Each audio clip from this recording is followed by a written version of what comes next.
Mari kita simak tentang kaum Saka leluhur bangsa Nusantara yang mewarnai India. Setelah dekade tahun 2000 SM, datang imigran, Sitya, Sakaya, Sakas Arya, mereka membawa bahasa Sanskerta awal atau dasar dari Sanskrit. Berbagai praktik budaya baru seperti ritual pengorbanan, yang semuanya membentuk dasar budaya Hindu, Veda awal, dasarnya adalah ajaran leluhur kita, Dharma. Tony Joseph, penulis buku Early Indians, The Story of Our Ancestors and Where We Came From, diterbitkan oleh Juggernaut, menulis bahwa 1000 tahun sebelumnya orang-orang, ras Arya juga ke Eropa, menggantikan dan bercampur dengan petani di sana, melahirkan budaya baru dan menyebarkan bahasa Indo-Eropa. Studi genetik lain telah membuktikan bahwa ada banyak bangsa yang migrasi ke India, berasal dari Asia Tenggara diperkuat oleh banyaknya penutur bahasa Austroasia. Bahwa Arya bukanlah penghuni pertama India dan peradaban Harappan, Dravida, ada jauh sebelum kedatangan mereka. Ini berarti bahwa bangsa Arya atau budaya Veda bukanlah sumber tunggal peradaban di India dan sumbernya yang paling awal berasal dari tempat lain. Secara umum diyakini era Aka dimulai pada 78 M, studi kritis dan komprehensif referensi epigrafi dan sastra dari era Aka, kesimpulan bahwa era Aka dan era Akanta tidak identik. Zaman era Aka dimulai pada 583 SM sedangkan zaman era Akanta dimulai pada 78 M. Sejarah kronologis India kuno telah diajukan sejak 661 tahun karena dua zaman yang berbeda ini secara keliru dianggap identik. Bahwa Arya bukanlah penghuni pertama India dan peradaban Harappan, Dravida, telah ada jauh sebelum kedatangan mereka. Mereka telah berkampanye untuk mengubah kurikulum sekolah dan menghapus setiap kata yang menyebutkan imigrasi Arya dari buku sejarah. Tulisan di atas dikutip dari Tony Joseph, penulis buku Early Indians. Menurut buku A History of India, pada 125 SM dinasti Kusana dari suku bangsa Yuchi memegang tampuk kekuasaan di India. Mereka terketuk oleh perubahan arah perjuangan suku bangsa Saka yang tidak lagi haus kekuasaan itu. Kekuasaan yang dipegangnya bukan dipakai untuk menghancurkan suku-suku bangsa lainnya, namun kekuasaan itu dipergunakan untuk merangkul semua suku-suku bangsa yang ada di India dengan mengambil puncak-puncak kebudayaan tiap-tiap suku menjadi kebudayaan kerajaan negara. Pada 79 Masehi, Raja Kaniska pertama dari dinasti Kusana dan suku bangsa Yuchi mengangkat sistem kalender Saka menjadi kalender kerajaan. Jadi tahun 79 Masehi identik dengan tahun 1 Saka. Sejak saat itu, bangkitlah toleransi antar suku bangsa di India untuk bersatu padu membangun masyarakat sejahtera. Akibat toleransi dan persatuan itu, sistem kalender Saka semakin berkembang mengikuti penyebaran agama Hindu. Pada 3000-an SM, bangsa Harappa membangun kota-kota zaman perunggu di Sungai Indus Pakistan modern. Mereka melakukan perdagangan dengan Asia Barat. Pada 2000-an SM, peradaban Harappa runtuh. Tak diketahui secara pasti penyebab keruntuhan ini. Tidak lama setelah itu, bangsa India Eropa datang dari Asia Tengah ke India. Mereka disebut juga bangsa Weda atau Arya, dan membawa serta kuda, kereta perang, dan bahasa mereka. Agama mereka ikut bercampur dengan agama lokal untuk kemudian menghasilkan agama Hindu. Sistem kasta juga mulai muncul pada masa ini. Sekitar 800-an SM, bangsa Weda bergerak dari lembah Indus untuk menaklukkan seluruh India Utara, termasuk lembah Gangga.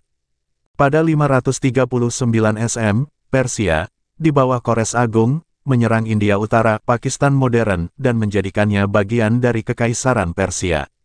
Pada 323 SM, Alexander Agung, ketika menaklukkan Kekaisaran Persia, juga melancarkan serangan ke India.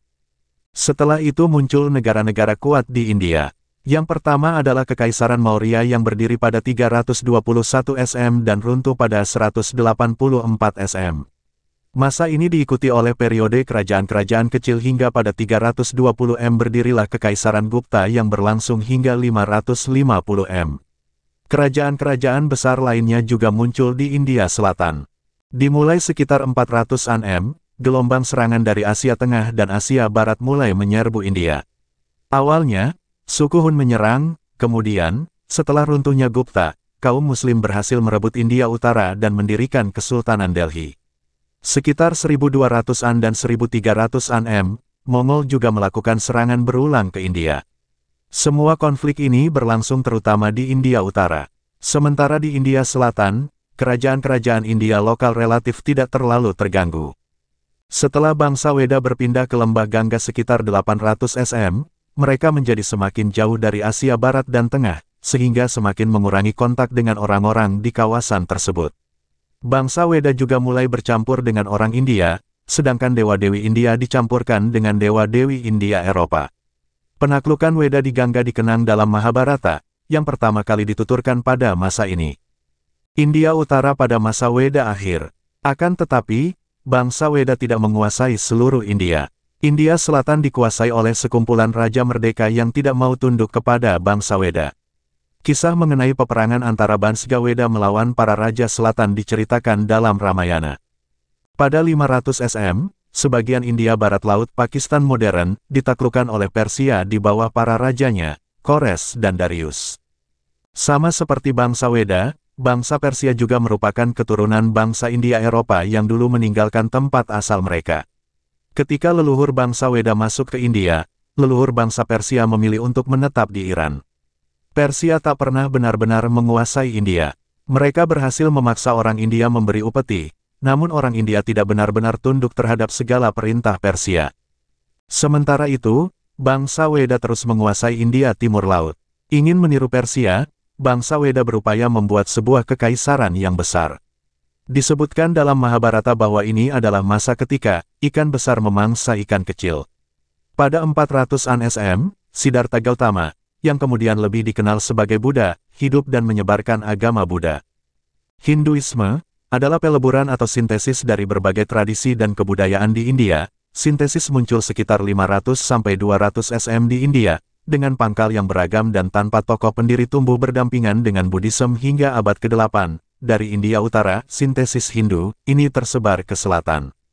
Akhir abad ke-18, Hindu menjadi istilah padanan bagi orang India, yang bukan Muslim, bukan Sikh, bukan Jaina, bukan Kristen, bukan Buddha, mencakup berbagai penganut dan pelaksana kepercayaan tradisional yang berbeda-beda.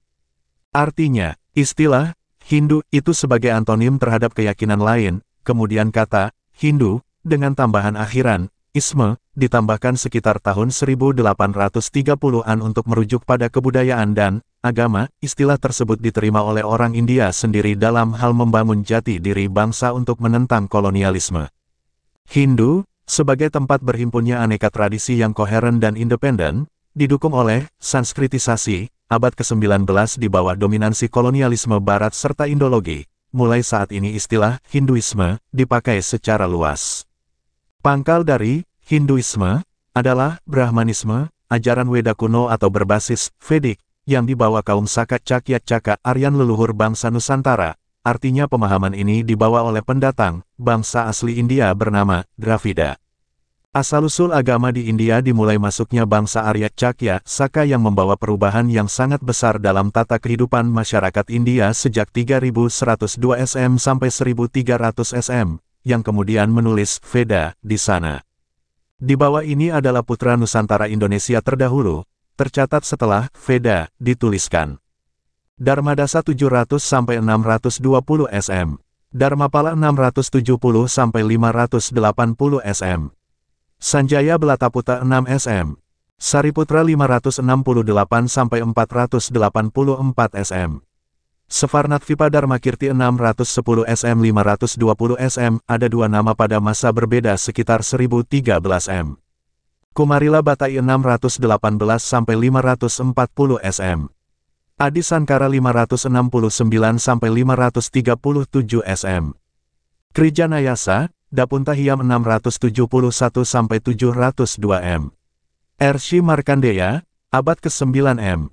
Fahami sekali lagi mereka di atas bukan Hindu atau Buddha, tapi yang diajarkan mendasari lahirnya Hindu Buddha Jaina di India, setelah Veda dituliskan dan tokoh sebelum Veda dituliskan tidak tercatat. Bahwa Arya bukanlah penghuni pertama India dan peradaban Harappa, Dravida, ada jauh sebelum kedatangan mereka. Ini berarti bahwa bangsa Arya atau budaya Veda bukanlah sumber tunggal awal peradaban di India, bahwa sumbernya berasal dari tempat lain. Perubahan tersebut terjadi karena bangsa Arya melakukan integrasi kebudayaan dengan bangsa asli India, Dravida, dan selanjutnya integrasi ini melahirkan tiga agama India. Bangsa Arya setelahnya mulai menulis kitab-kitab suci Weda. Kitab suci ini dituliskan dalam 4 bagian seperti Rigveda, Samaveda, Yajurveda, dan Atharva Weda. Kaum pendatang inilah manusia yang berasal dari Nusantara, nenek moyang leluhur kita kaum Saka Cakya Caka Aryan. Literasi kata ini terekam sempurna di Borobudur, dengan kata, Mahecakya. Teks kalimat Mahabharata Udyogaparva, 108 dapat ditafsirkan bahkan disimpulkan bahwa, Timur, ini awal mula, ajaran, sebelum dibukukan menjadi kitab bernama, Veda, lokasi yang ditunjuk sebagai, Timur. Disinilah sang pencipta alam semesta pertama kali menyanyikan, Veda. Artinya literasi kata, Timur, pada kutipan di atas adalah, Asia Tenggara. Nusantara Indonesia, disinilah ajaran, dharmik original, berasal dan dipelajari jauh sebelum adanya ajaran yang terlahir di India. Jadi, pangkal dari, Hinduisme, adalah, Brahmanisme, ajaran Weda kuno atau berbasis, Vedik, yang dibawa kaum Saka Cakya Caka Aryan. Literasi teks kata Cakya, ajaran asli Nusantara, Dharma, dan para keturunan Brahmana ini masih ada di Bali.